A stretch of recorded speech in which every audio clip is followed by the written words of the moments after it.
سلام دوستان، چطورین؟ من اومدم این دفعه ماشین هک، موتور فول هک بهتون آموزشش رو بذارم براتون.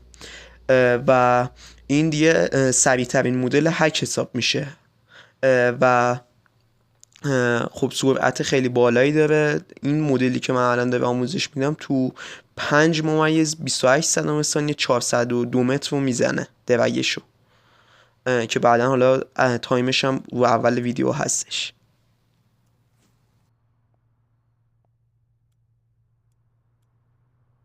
این عددهایی که حالا دورش خط کشیده شد به صورت قرمز، این دوتا عدد بالایی برای دور موتور هستش که با اون تا 8000 دور حد اکثر، ولی برای اینکه حالت اتومات دور بالا بتونه به خوب دنده بده 7780 میذارن برای نیم هک، ولی برای فول هک بین این عددهایی که گفتم میذارن که همین 1150 تا 1050 هستش.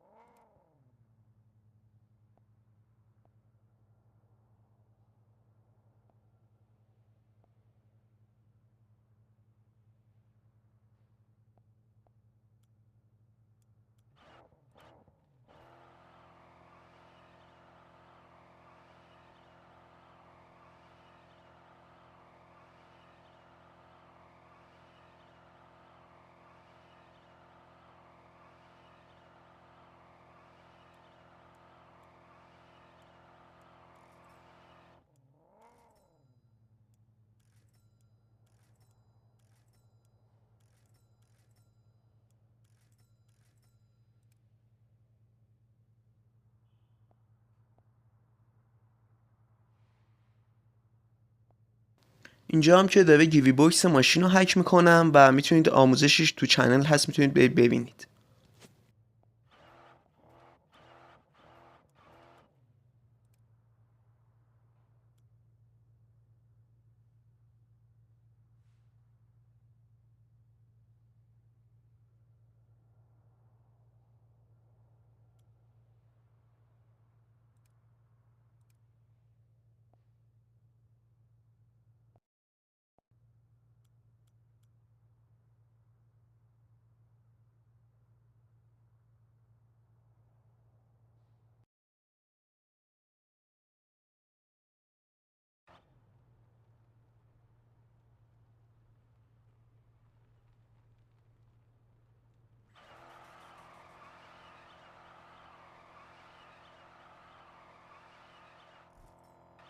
ممنون میشم اگه